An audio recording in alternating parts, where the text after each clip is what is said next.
법원이 학원과 독서실, 스터디 카페 등을 대상으로 적용 중인 정부의 방역 패스 정책에 집행정지 판단을 내렸습니다. 이에 따라서 학원, 독서실, 스터디 카페 등 3종 시설은 앞으로 당분간 방역 패스를 적용하지 않게 됐습니다.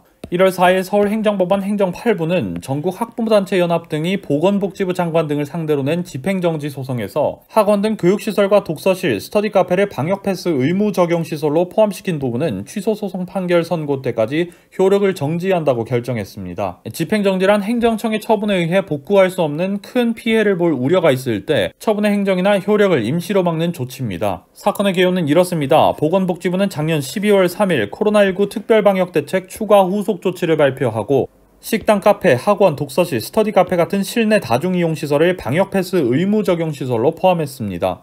이에 함께하는 사교육연합, 전국학부모단체연합 등이 보건복지부 장관을 상대로 작년 12월 17일 청소년 백신 접종을 사실상 의무화해 청소년 신체의 자유, 일반적 행동의 자유권 및 학습권과 학원장의 영업권 등을 침해하는 조처라며 소송을 냈습니다. 이에 따라 서울행정법원 행정 8부는 1월 4일 방역패스 의무 적용에 대한 집행정지 신청을 일부 인용했습니다. 따라서 행정소송 본안 1심 판결이 선고될 때까지 방역패스 의무 효력은 일시 정지됩니다.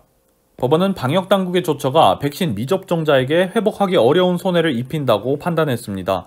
재판부는 보건복지부의 처분은 사실상 백신 미접종자 집단이 학원, 독서실 등에 접근하고 이용할 권리를 제한하는 것이라며 미접종자 중 학원, 독서실 등을 이용해 진학, 취직, 자격시험 등에 대비하려는 사람은 학습권이 제한돼 사실상 그들의 교육의 자유, 직업선택의 자유 등을 직접 침해한다고 판단했습니다. 이어서 백신 접종자에 대한 돌파 감염도 상당수 벌어지고 있는 점 등에 비춰 백신 미접종자에 대해서만 그러한 시설 이용을 제한해야 할 정도로 미접종자 집단이 코로나를 확산시킬 위험이 현저히 크다고는 할 수 없다라며 더구나 지역사회에 코로나19를 전파할 가능성을 방지해야 한다는 명분 아래 청소년에게 학원, 독서실 등 이용을 제한하는 중대한 불이익을 가하는 방식으로 코로나 백신 접종을 사실상 강제하는 것은 청소년 신체에 관한 자기결정권을 직접 침해하는 조치라고 덧붙였습니다. 재판부는 헌법 제10조 행복추구권, 헌법 제11조 평등원칙, 헌법 제15조 직업선택의 자유 등의 법리를 검토했다고도 밝혔습니다. 한편 정부는 법원의 결정이 내려진 1월 4일 법원의 결정에 대해 유감스럽게 생각한다면서 즉시 항고할 예정이라고 밝혔습니다. 그리고 다음날 1월 5일 보건복지부는 즉시 항고 의견을 법무부에 전달했고 행정부처가 제기하는 소송은 법무부의 지휘를 따라야 한다는 원칙에 따라 법무부는 보건복지부의 즉시 항고를 바로 지휘했습니다. 즉시 항고는 신속한 해결이 필요한 사안에 대해서 이뤄집니다.